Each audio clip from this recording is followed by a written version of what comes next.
Casting the Runes by M. R. James. April 15th, 1900 and blank. Dear Sir, I am requested by the Council of the Blank Association to return to you the draft of a paper on the truth of alchemy, which you have been good enough to offer to read at our forthcoming meeting, and to inform you that the Council do not see their way to including it in the programme. I am, yours faithfully, blank, Secretary. April 18th. Dear Sir, I am sorry to say that my engagements do not permit of my affording you an interview on the subject of your proposed paper, nor do our laws allow of your discussing the matter with a committee of our Council, as you suggest. Please allow me to assure you that the fullest consideration was given to the draft which you submitted, and that it was not declined without having been referred to the judgment of a most competent authority. No personal question, it can hardly be necessary for me to add, can have had the slightest influence on the decision of the Council. Believe me, ut supra. April 20th.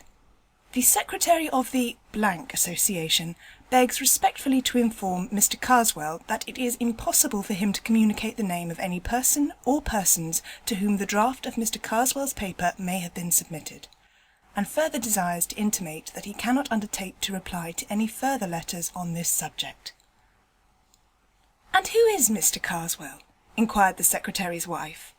She had called at his office and, perhaps unwarrantably, had picked up the last of these 3 letters, which the typist had just brought in. "Why, my dear, just at present Mr. Carswell is a very angry man.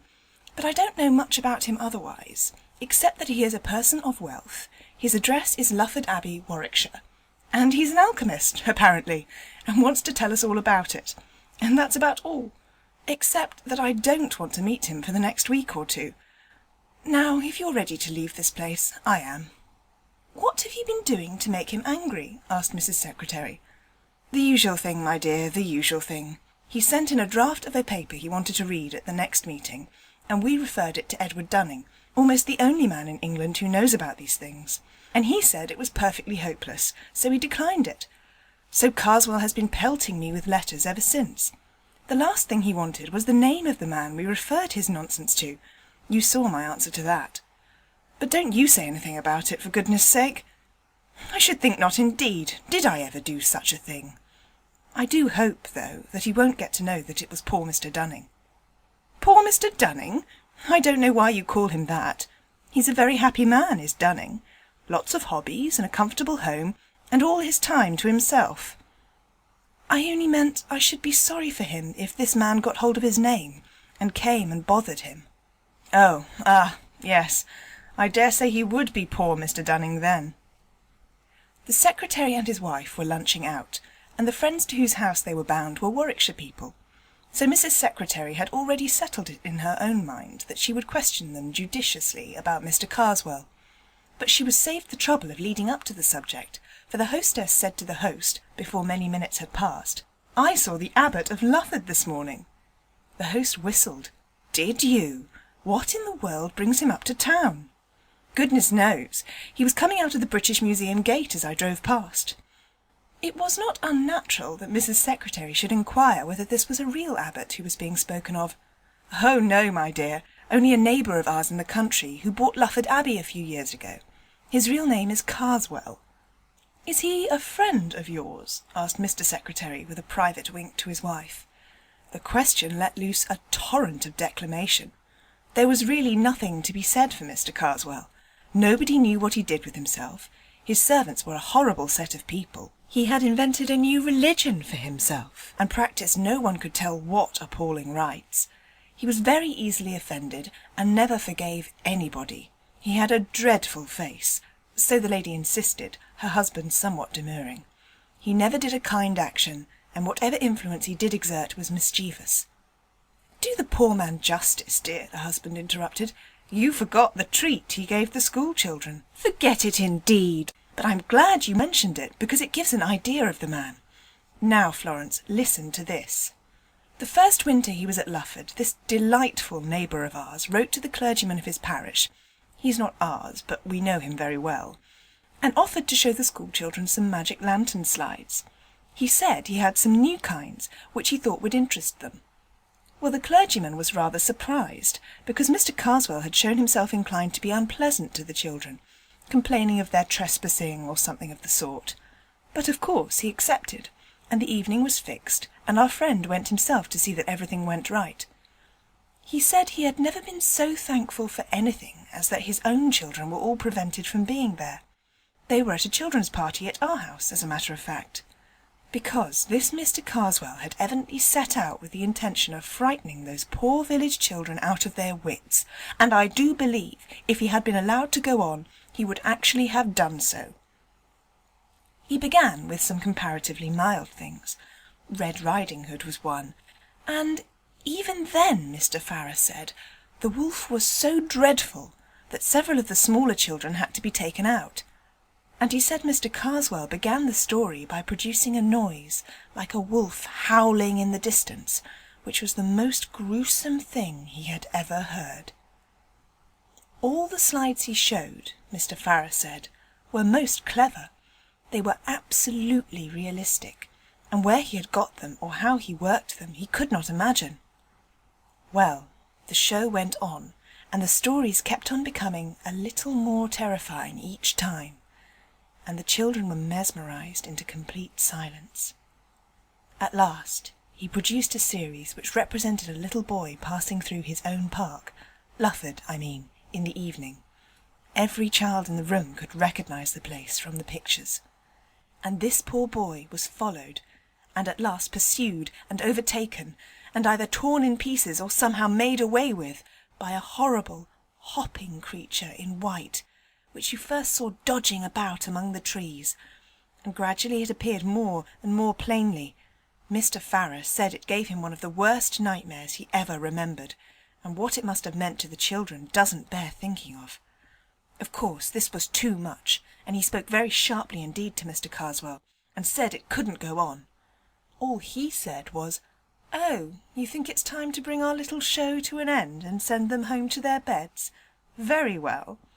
And then, if you please, he switched on another slide, which showed a great mass of snakes, centipedes, and disgusting creatures with wings, and somehow or other made it seem as if they were climbing out of the picture and getting in amongst the audience.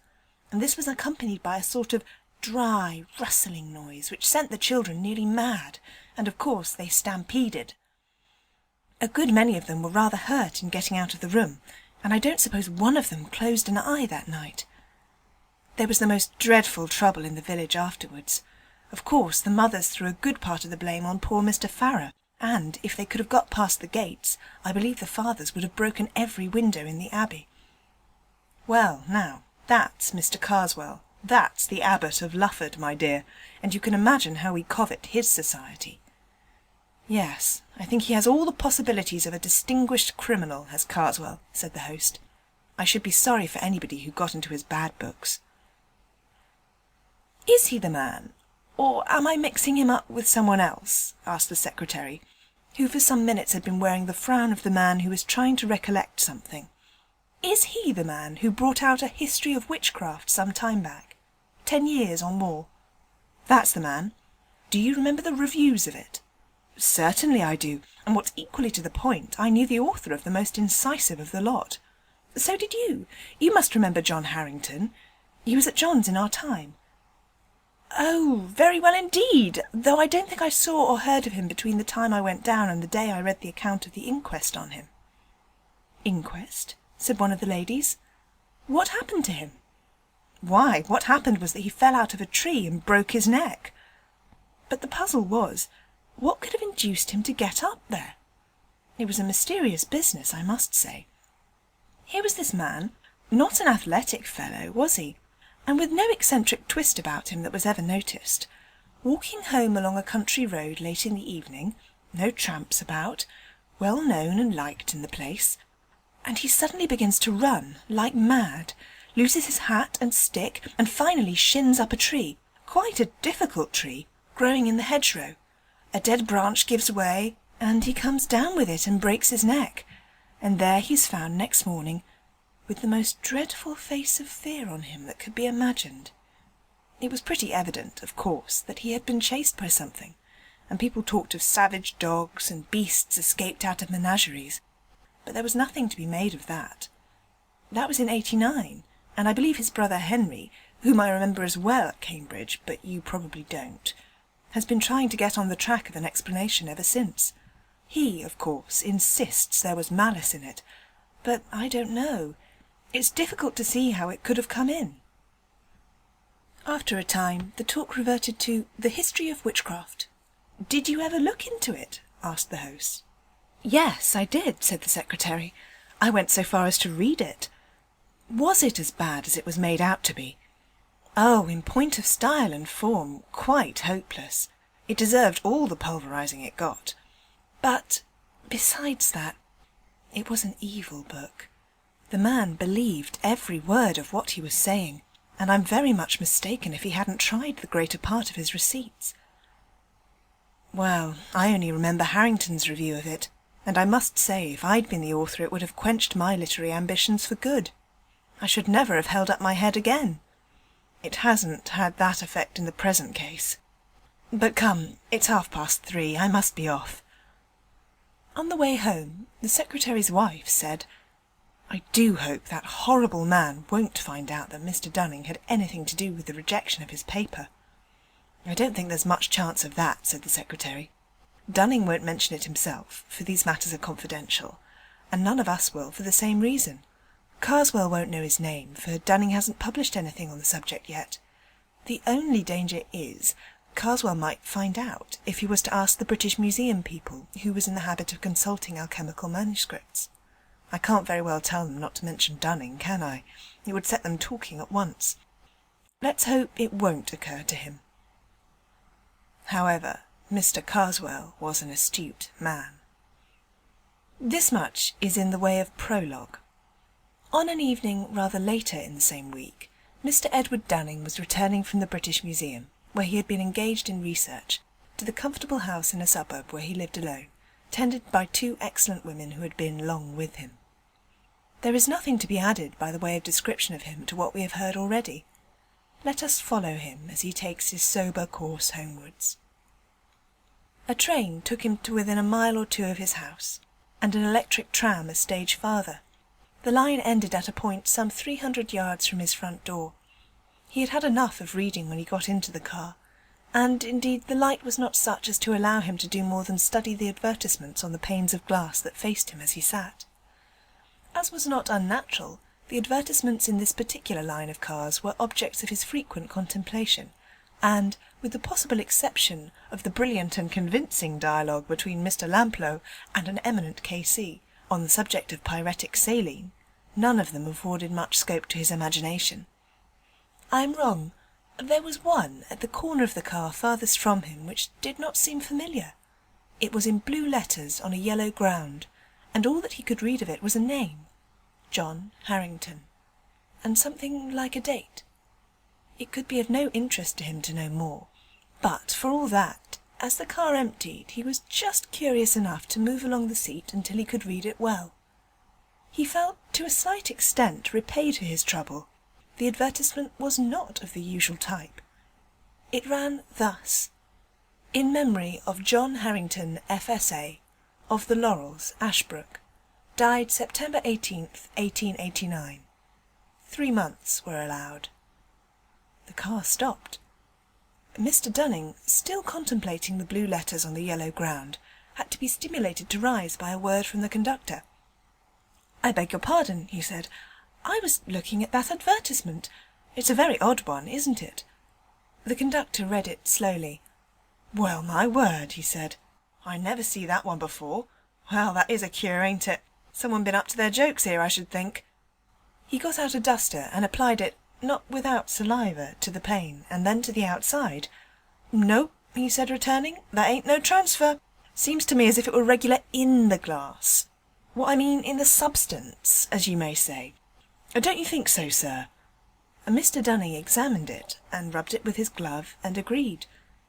"Who looks after these advertisements, and gives leave for them to be put up?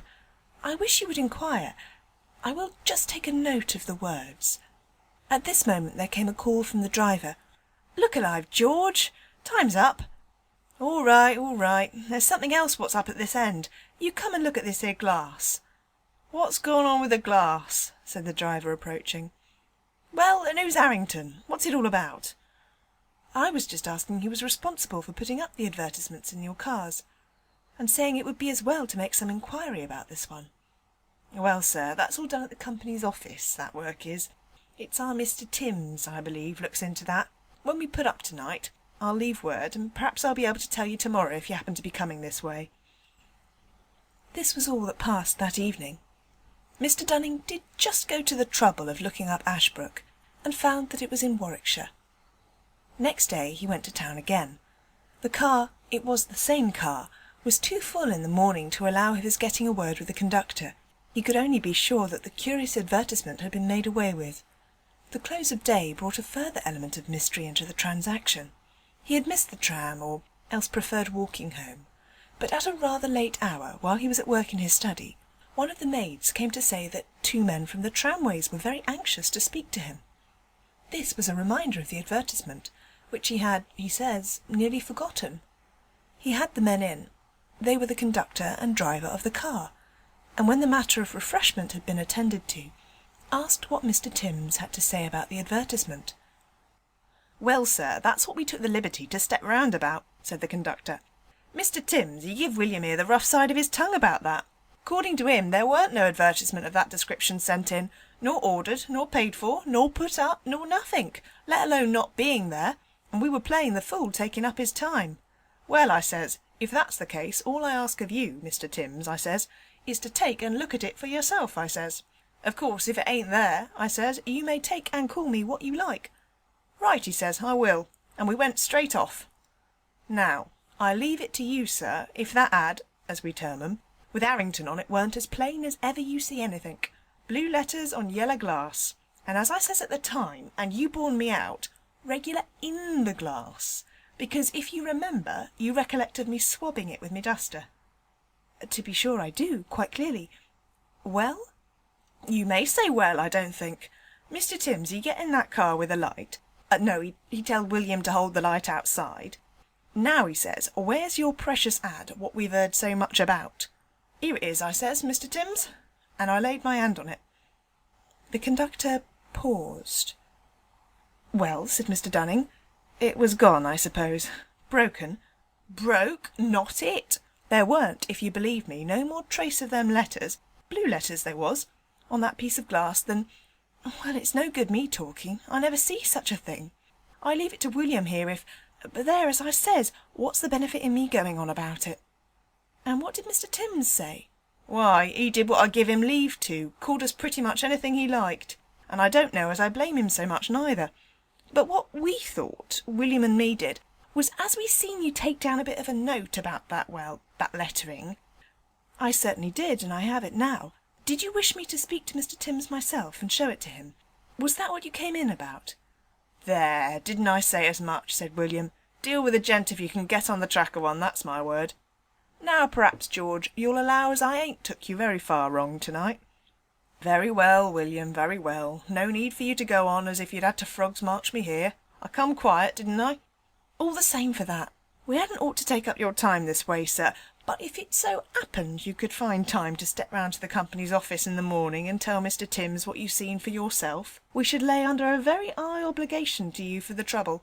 You see, it ain't being called, well, one thing and another, as we mind, but if they got it into our head at the office, as we seen things as weren't there, why, one thing leads to another, and where we should be a 12 months hence, well, you can understand what I mean." Amid further elucidations of the proposition, George, conducted by William, left the room. The incredulity of Mr. Timms, who had a nodding acquaintance with Mr. Dunning, was greatly modified on the following day by what the latter could tell and show him, and any bad mark that might have been attached to the names of William and George was not suffered to remain on the company's books. But explanation there was none. Mr. Dunning's interest in the matter was kept alive by an incident of the following afternoon. He was walking from his club to the train, and he noticed some way ahead a man with a handful of leaflets, such as are distributed to passers-by by agents of enterprising firms. This agent had not chosen a very crowded street for his operations. In fact, Mr. Dunning did not see him get rid of a single leaflet before he himself reached the spot, One was thrust into his hand as he passed. The hand that gave it touched his, and he experienced a sort of little shock as it did. It seemed unnaturally rough and hot. He looked in passing at the giver, but the impression he got was so unclear that, however much he tried to reckon it up subsequently, nothing would come. He was walking quickly, and as he went on glanced at the paper. It was a blue one. The name of Harrington in large capitals caught his eye.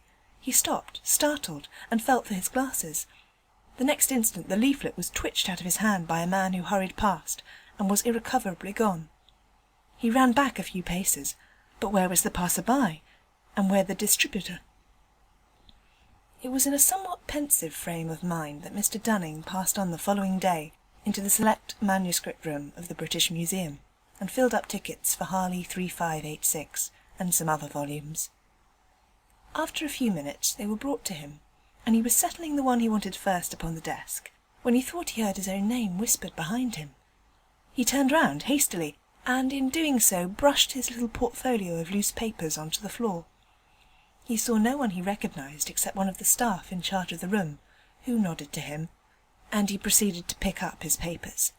He thought he had them all, and was turning to begin work, when a stout gentleman at the table behind him, who was just rising to leave, and had collected his own belongings, touched him on the shoulder, saying, "May I give you this? I think it should be yours," and handed him a missing quire.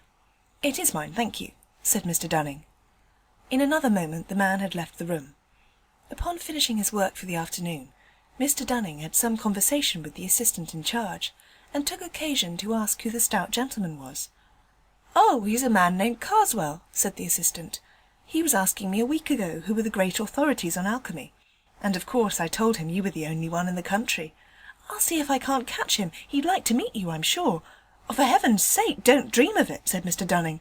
"I'm particularly anxious to avoid him." "Oh, very well," said the assistant.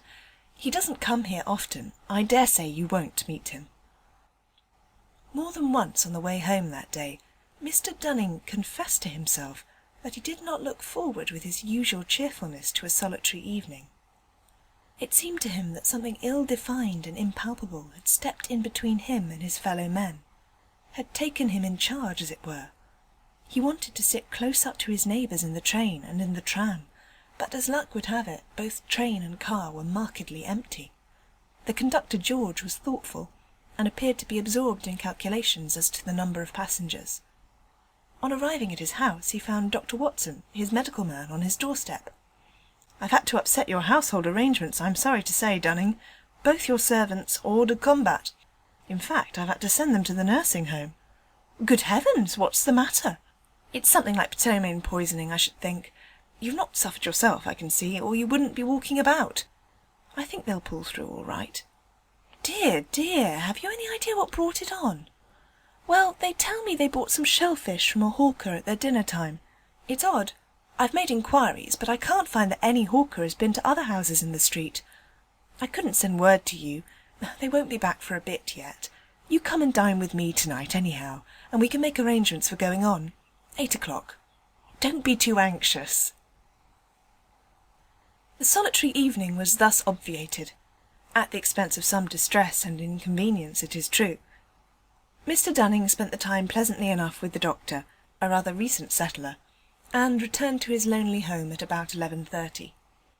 The night he passed is not one on which he looks back with any satisfaction. He was in bed, and the light was out. He was wondering if the charwoman would come early enough to get him hot water next morning, when he heard the unmistakable sound of his study door opening. No step followed it on the passage floor, but the sound must mean mischief, for he knew that he had shut the door that evening after putting his papers away in his desk. It was rather shame than courage that induced him to slip out into the passage and lean over the banister in his nightgown, listening. No light was visible, no further sound came, only a gust of warm, or even hot air played for an instant round his shins. He went back and decided to lock himself into his room. There was more unpleasantness, however. Either an economical suburban company had decided that their light would not be required in the small hours and had stopped working, or else something was wrong with the meter, The effect was, in any case, that the electric light was off. The obvious course was to find a match, and also to consult his watch. He might as well know how many hours of discomfort awaited him. So he put his hand into the well-known nook under the pillow. Only it did not get so far. What he touched was, according to his account, a mouth with teeth and hair about it, and, he declares, not the mouth of a human being. I do not think it is any use to guess what he said or did, but he was in a spare room with the door locked and his ear to it before he was clearly conscious again. And there he spent the rest of a most miserable night, looking every moment for some fumbling at the door. But nothing came. The venturing back into his own room in the morning was attended with many listenings and quiverings. The door stood open, fortunately, and the blinds were up. The servants had been out of the house before the hour of drawing them down. There was, to be short, no trace of an inhabitant. The watch, too, was in its usual place. Nothing was disturbed, only the wardrobe door had swung open in accordance with its confirmed habit. A ring at the back door now announced the charwoman, who had been ordered the night before, and nerved Mr. Dunning, after letting her in, to continue his search in other parts of the house. It was equally fruitless. The day thus begun went on dismally enough. He dared not go to the museum. In spite of what the assistant had said, Karswell might turn up there, and Dunning felt he could not cope with a probably hostile stranger. His own house was odious. He hated sponging on the doctor. He spent some little time in a call at the nursing home, where he was slightly cheered by a good report of his housekeeper and maid. Towards lunchtime he betook himself to his club, again experiencing a gleam of satisfaction at seeing the secretary of the association. At luncheon Dunning told his friend the more material of his woes, but could not bring himself to speak to those that weighed most heavily on his spirits. "My poor dear man," said the secretary, "what an upset! Look here, we're alone at home, absolutely. You must put up with us. Yes, no excuse. Send your things in this afternoon." Dunning was unable to stand out. He was, in truth, becoming acutely anxious as the hours went on as to what that night might have waiting for him. He was almost happy as he hurried home to pack up. His friends, when they had time to take stock of him, were rather shocked at his lorn appearance, and did their best to put him up to the mark. Not altogether without success, but when the two men were smoking alone later, Dunning became dull again. Suddenly he said, "Gayton, I believe that alchemist man knows it was I who got his paper rejected." Gayton whistled. "What makes you think that?" he said. Dunning told of his conversation with the museum assistant, and Gayton could only agree that the guess seemed likely to be correct. "Not that I care much," Dunning went on, "only it might be a nuisance if we were to meet. He's a bad-tempered party, I imagine." Conversation dropped again. Gayton became more and more strongly impressed with the desolateness that came over Dunning's face and bearing, and finally, though with a considerable effort, he asked him point-blank whether something serious was not bothering him. Dunning gave an exclamation of relief. "I was perishing to get it off my mind," he said. "Do you know anything about a man named John Harrington?" Gayton was thoroughly startled, and at the moment could only ask why.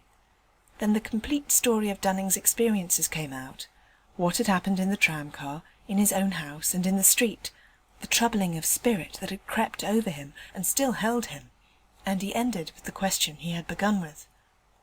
Gayton was at a loss how to answer him. To tell the story of Harrington's end would perhaps be right, only Dunning was in a nervous state, the story was a grim one, and he could not help asking himself whether there were not a connecting link between these two cases in the person of Karswell. It was a difficult concession for a scientific man, but it could be eased by the phrase hypnotic suggestion. In the end, he decided that his answer tonight should be guarded. He would talk the situation over with his wife. So he said that he had known Harrington at Cambridge, and believed he had died suddenly in 1889, adding a few details about the man and his published work. He did talk over the matter with Mrs. Gayton, and, as he had anticipated, she leapt at once to the conclusion which had been hovering before him.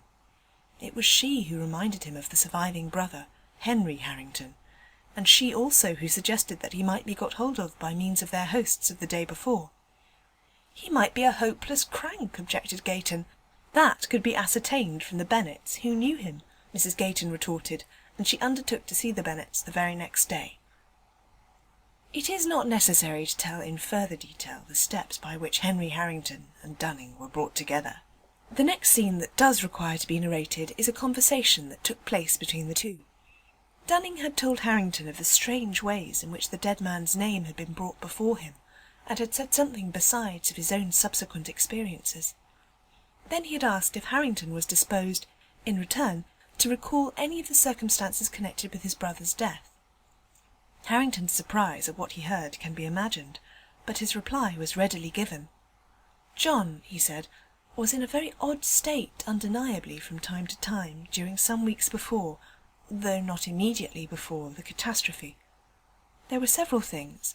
The principal notion he had was that he thought he was being followed. No doubt he was an impressionable man, but he never had had such fancies as this before. I cannot get it out of my mind that there was ill will at work, and what you tell me about yourself reminds me very much of my brother. Can you think of any possible connecting link? There is just one that has been taking shape vaguely in my mind. I've been told that your brother reviewed a book very severely not long before he died, and just lately I have happened to cross the path of the man who wrote that book in a way that he would resent. Don't tell me the man was called Karswell. Why not? That is exactly his name. Henry Harrington leant back. That is final to my mind. Now I must explain further. From something he said, I feel sure that my brother John was beginning to believe, very much against his will, that Karswell was at the bottom of his trouble. I want to tell you what seems to me to have a bearing on the situation. My brother was a great musician, and used to run up to concerts in town. He came back 3 months before he died from one of these, and gave me his programme to look at. An analytical programme. He always kept them. I nearly missed this one, he said. I suppose I must have dropped it. Anyhow, I was looking for it under my seat and in my pockets and so on, and my neighbour offered me his. Said, might he give it to me, he had no further use for it. And he went away just afterwards. I don't know who he was. A stout, clean-shaven man. I should have been sorry to miss it. Of course I could have bought another, but this cost me nothing. At another time he told me that he had been very uncomfortable both on the way to his hotel and during the night. I piece things together now in thinking it over. Then, not very long after, he was going over these programmes, putting them in order to have them bound up, and in this particular one, which, by the way, I had hardly glanced at, he found quite near the beginning a strip of paper with some old writing on it, written in red and black, most carefully done. It looked to me more like runic letters than anything else. Why, he said, this must belong to my fat neighbour. It looks as if it might be worth returning to him. It may be a copy of something. Evidently someone has taken trouble over it. How can I find his address? We talked it over for a little, and agreed that it wasn't worth advertising about, and that my brother had better look out for the man at the next concert, to which he was going very soon. The paper was lying on the book, and we were both by the fire. It was a cold, windy summer evening. I suppose the door blew open, though I didn't notice it. At any rate, a gust, a warm gust it was, came quite suddenly between us, took the paper and blew it straight into the fire. It was light, thin paper, and flared and went up the chimney in a single ash.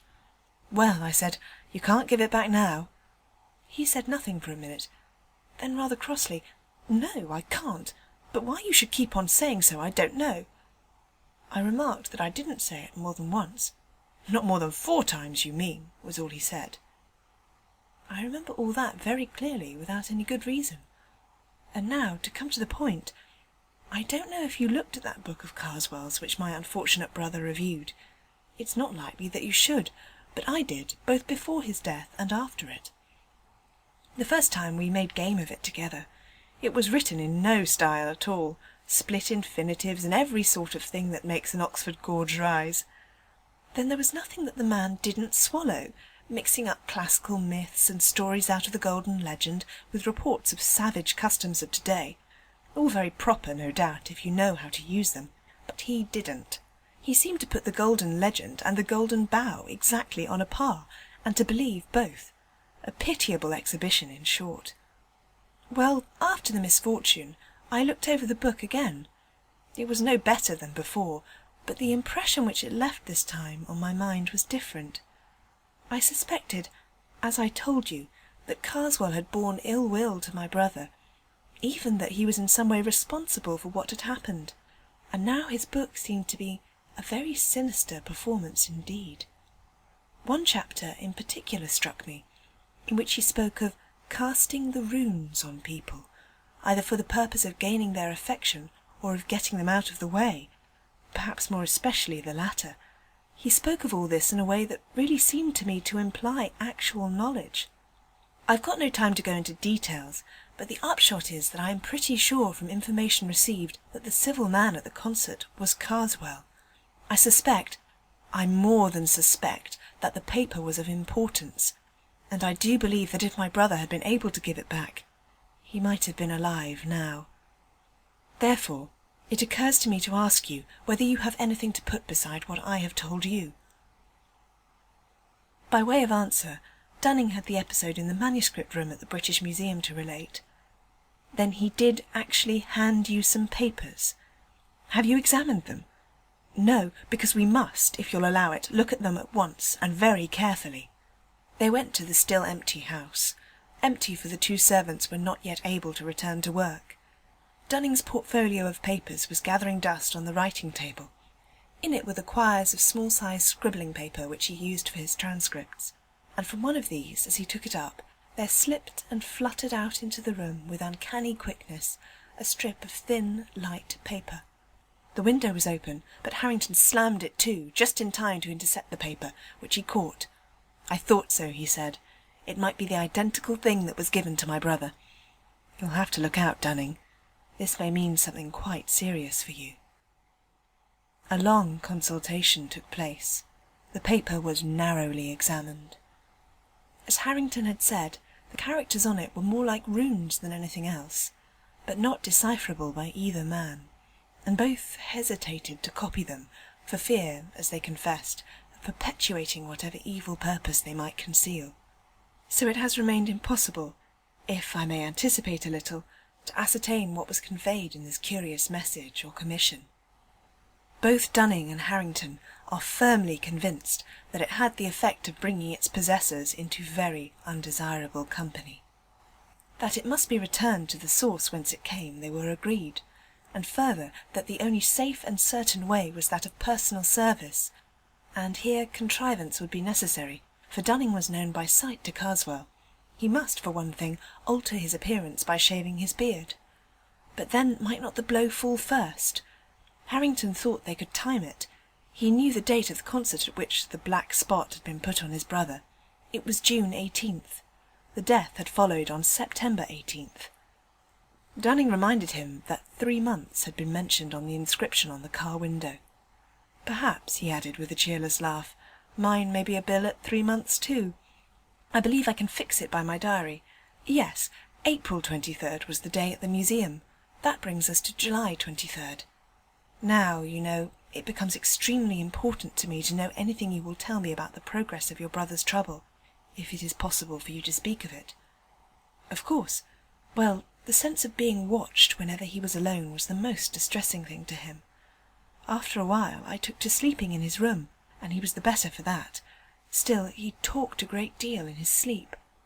"What about? Is it wise to dwell on that, at least before things are straightened out?" "I think not. But I can tell you this. 2 things came for him by post during those weeks, both with a London postmark, and addressed in a commercial hand. One was a woodcut of Bewick's, roughly torn out of the page, one which shows a moonlit road and a man walking along it, followed by an awful demon creature.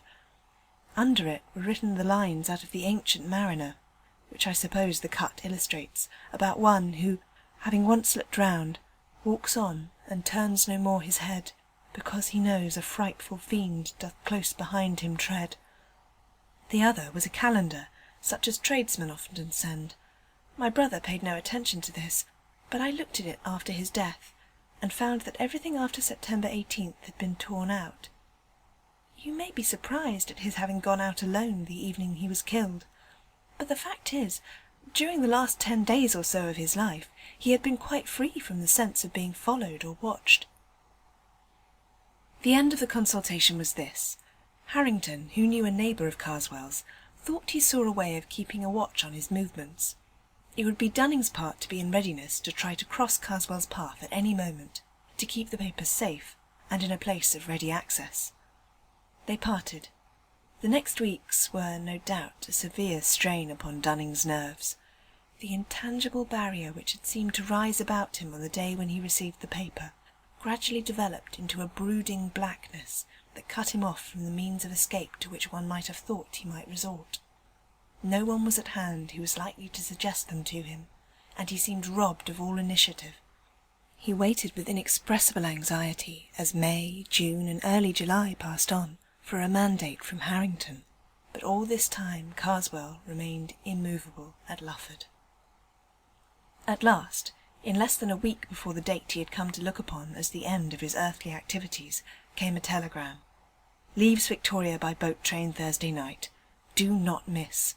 I come to you tonight. Harrington. He arrived accordingly, and they concocted plans. The train left Victoria at 9, and its last stop before Dover was Croydon West. Harrington would mark down Karswell at Victoria, and look out for Dunning at Croydon, calling to him, if need were, by a name agreed upon. Dunning, disguised as far may be, was to have no label or initials on any hand luggage, and must at all costs have the paper with him. Dunning's suspense as he waited on the Croydon platform I need not attempt to describe. His sense of danger during the last days had only been sharpened by the fact that the cloud about him had perceptibly been lighter. But relief was an ominous symptom, and if Karswell eluded him now, hope was gone. And there were so many chances of that. The rumour of the journey might be itself a device. The 20 minutes in which he paced the platform and persecuted every porter with inquiries as to the boat train were as bitter as any he had spent. Still, the train came, and Harrington was at the window. It was important, of course, that there should be no recognition, so Dunning got in at the farther end of the corridor carriage, and only gradually made his way to the compartment where Harrington and Karswell were. He was pleased, on the whole, to see that the train was far from full. Karswell was on the alert, but gave no sign of recognition. Dunning took the seat not immediately facing him, and attempted, vainly at first, then with increasing command of his faculties, to reckon the possibilities of making the desired transfer. Opposite to Karswell, and next to Dunning, was a heap of Karswell's coats on the seat. It would be of no use to slip the paper into these. He would not be safe, or would not feel so, unless in some way it could be proffered by him and accepted by the other. There was a handbag, open and with papers in it. Could he manage to conceal this, so that perhaps Karswell might leave the carriage without it, and then find and give it to him? This was the plan that suggested itself. If he could only have counselled with Harrington! But that could not be. The minutes went on. More than once Karswell rose and went out into the corridor. The second time Dunning was on the point of attempting to make the bag fall off the seat, but he caught Harrington's eye and read in it a warning.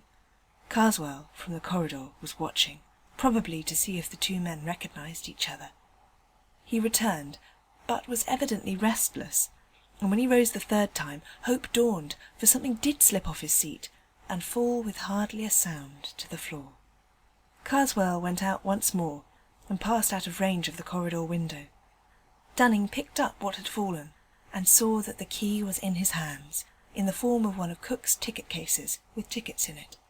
These cases have a pocket in the cover, and within very few seconds the paper of which we have heard was in the pocket of this one. To make the operation more secure, Harrington stood in the doorway of the compartment and fiddled with the blind. It was done, and done at the right time, for the train was now slowing down towards Dover. In a moment more Karswell re-entered the compartment. As he did so, Dunning, managing he knew not how to suppress the tremble in his voice, handed him the ticket case, saying, "May I give you this, sir? I believe it is yours." After a brief glance at the ticket inside, Karswell uttered the hoped-for response, "Yes, it is. Much obliged to you, sir. and he placed it in his breast pocket. Even in the few moments that remained, moments of tense anxiety, for they knew not to what a premature finding of the paper might lead, both men noticed that the carriage seemed to darken about them, and to grow warmer, that Karswell was fidgety and oppressed, that he drew the heap of loose coats near to him and cast it back as if it repelled him, and that he then sat upright and glanced anxiously at both. They, with sickening anxiety, busied themselves in collecting their belongings, but they both thought that Karswell was on the point of speaking when the train stopped at Dover town. It was natural that in the short space between town and pier they should both go into the corridor. At the pier they got out, but so empty was the train that they were forced to linger on the platform until Karswell should have passed ahead of them with his porter on his way to the boat, and only then was it safe for them to exchange a pressure of the hand and a word of concentrated congratulation. The effect upon Dunning was to make him almost faint. Harrington made him lean up against the wall, while he himself went forward a few yards within sight of the gangway to the boat, at which Karswell had now arrived. The man at the head of it examined his ticket, and, laden with coats, he passed down into the boat. Suddenly the official called after him, "You, sir, beg pardon, did the other gentleman show his ticket?" "What the devil do you mean by the other gentleman?" Karswell's snarling voice called back from the deck. The man bent over and looked at him. "Devil? I don't know, I'm sure," Harrington heard him say to himself, and then aloud, "My mistake, sir, must have been your rugs. Ask your pardon." And then to a subordinate near him, "Had he got a dog with him or what? Funny thing, I could have swore he wasn't alone. Well, whatever it is, they'll have to see to it aboard. She's off now. Another week and we'll be getting the holiday customers." In 5 minutes more there was nothing but the lessening lights of the boat, the long line of the Dover lamps, the night breeze, and the moon. Long and long the two sat in their room at the Lord Warden. In spite of the removal of their greatest anxiety, they were oppressed with a doubt not of the lightest. Had they been justified in sending a man to his death, as they believed they had? Ought they not to warn him, at least? "No," said Harrington. "If he is the murderer I think him, we have done no more than is just. Still, if you think it better... But how and where can you warn him?" "He was booked to Abbeville only," said Dunning. "I saw that. If I wired to the hotels there in Joanne's guide, 'Examine your ticket case, Dunning,' I should feel happier. This is the 21st. He will have a day, but I am afraid he has gone into the dark." So telegrams were left at the hotel office. It is not clear whether these reached their destination, or whether, if they did, they were understood. All that is known is that, on the afternoon of the 23rd, an English traveller, examining the front of St. Wolfram's Church at Abbeville, then under extensive repair, was struck on the head and instantly killed by a stone falling from the scaffold erected round the north-west tower, there being, as was clearly proved, no workman on the scaffold at that moment, and the traveller's papers identified him as Mr. Karswell. Only one detail shall be added. At Karswell's sale, a set of Bewick, sold with all faults, was acquired by Harrington.